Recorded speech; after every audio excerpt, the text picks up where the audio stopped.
de todos los temas. De industria, bueno, Carolina la conoce bastante, de defensa, etcétera, etcétera. Desde hace décadas hay comisiones y los ministros van a esas comisiones especializadas, donde hay un control político sobre la temática. Ustedes saben que no había comisión de seguridad y convivencia en el Uruguay, en el Parlamento. La creó el Frente Amplio. No había. Entonces los ministros del Interior iban a la Comisión de Constitución y Código. Eso habla también de la genialidad del sistema político en relación a la policía y de la autonomía que esta institución durante muchos años tuvo, y por eso este proceso de transformación y de mando civil sobre la policía, sobre la institución policial, es muy importante. Cuando llegó el Frente Amplio al gobierno en el 2005, había 2 cargos civiles en el Ministerio del Interior, solo 2.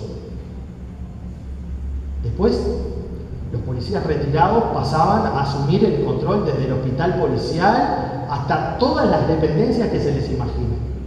Era una institución que casi que se autogobernaba, como pasa en muchos países. Sin embargo, este proceso de modernización rompió eso y logró un equipo y un cuerpo de policías profesionales que comparten diagnóstico y comparten estrategias con grupos de civiles. Y ese es el camino de profesionalización que hay que hacer.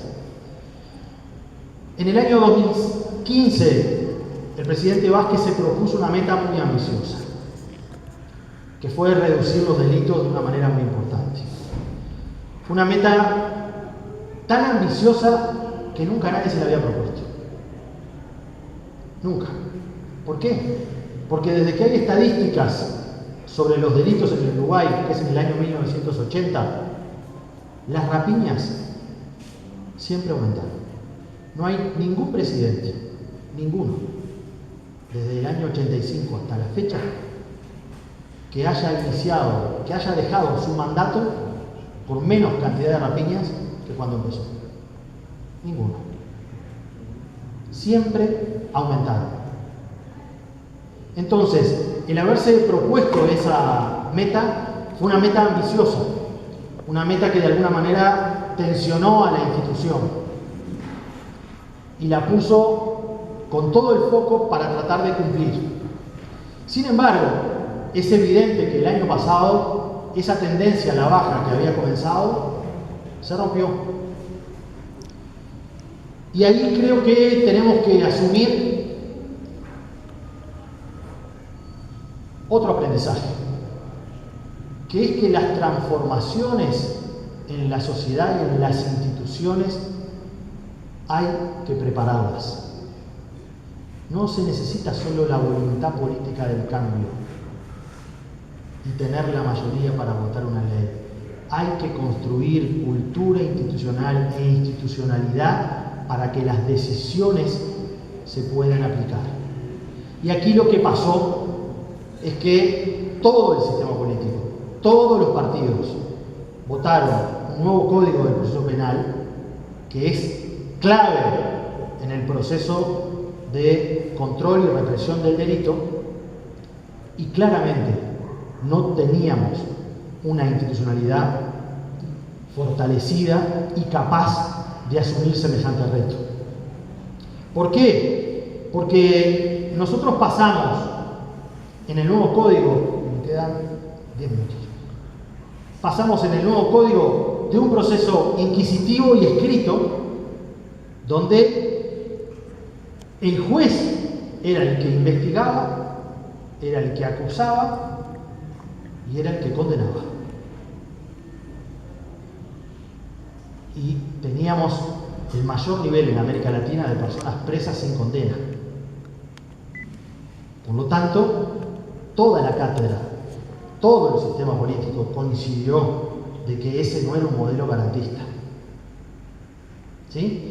Y pasamos a un modelo que es el del nuevo código, cuyo principio básico es el principio acusatorio, donde el fiscal es el que acusa y el juez no puede decidir, el juez es el que decide la pena, pero no puede decidir una pena mayor a la que el fiscal puso como límite.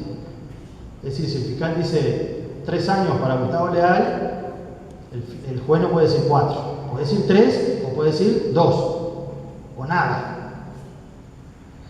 Esa lógica creo que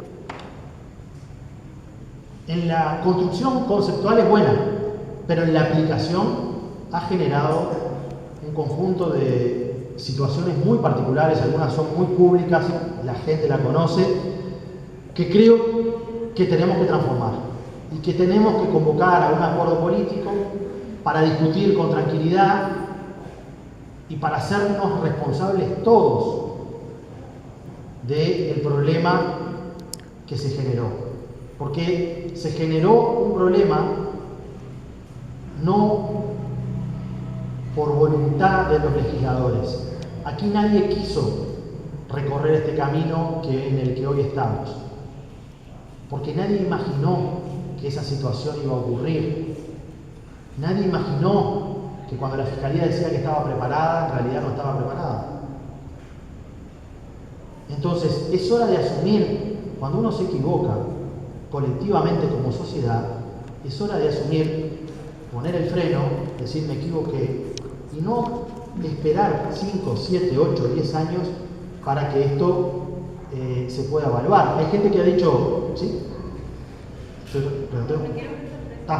Está generando presión. Ya termino. Hay gente que ha dicho, bueno, hay que esperar 3 o 4 años para evaluar el nuevo código. No, un momentito. No es verdad. Si hay cosas que no funcionan bien, hay que cambiar rápido. Eso le exigimos a Tavares nosotros, a veces, ¿no? Cuando vemos los partidos de la selección. Bueno, si la cosa anda mal, no me hagas los cambios tarde. ¿Por qué vas a esperar? Si ya sabes que hay cosas que no funcionan.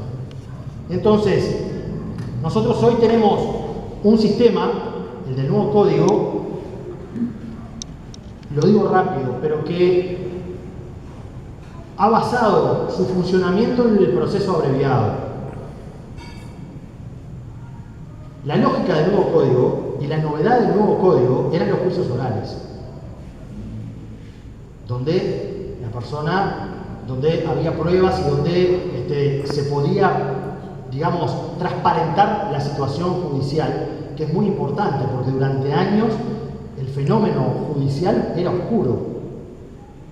Y entonces el nuevo código trae transparencia. Pero aquí la dificultad de la aplicación ha llevado a situaciones que nadie quería. Y donde hoy el 95% de las personas que son condenadas por procesos abreviados y no por juicios orales. Entonces, la lógica ha llevado efectivamente a una reducción de la presión punitiva. Y creo, y ahora podemos hablar más en detalle, pero ya me sacaron la doble amarilla, que la reforma de algunos aspectos centrales del código es un ejercicio de responsabilidad institucional del Uruguay. Porque gane quien gane las elecciones, lo va a tener que hacer. Porque no se va a poder alterar la situación actual si no se introducen cambios importantes en lugares donde hay algunas lagunas y algunos oasis de impunidad. Para adelante, yo creo que desde una visión progresista, hablar de seguridad, en primer lugar, quiere decir ponerse del lado de las víctimas. Nosotros, cuando estamos en el gobierno, en el área de la seguridad, tenemos que tener empatía con las víctimas. Ese es nuestro lugar. Nuestro lugar no es explicar a la delincuencia. Nuestro lugar es ser firme con la delincuencia y ponernos en el lugar de las víctimas. Defender a las víctimas. Ese es nuestro lugar. 2, ejercer la autoridad. Por lo que dije de nuestra historia, a veces esa niebla todavía ronda, pero a veces los amaneceres en el campo despejan la niebla, pero hay que despejarla. Y ejercer la autoridad lo que quiere decir es que si estamos en el gobierno y tenemos la responsabilidad de mandar el aparato represivo del Estado, no nos puede temblar el pulso en utilizar todos los mecanismos con 2 límites: el respeto a los derechos humanos y el respeto a la Constitución. Punto. Pero el límite no es ni la culpa ni el complejo.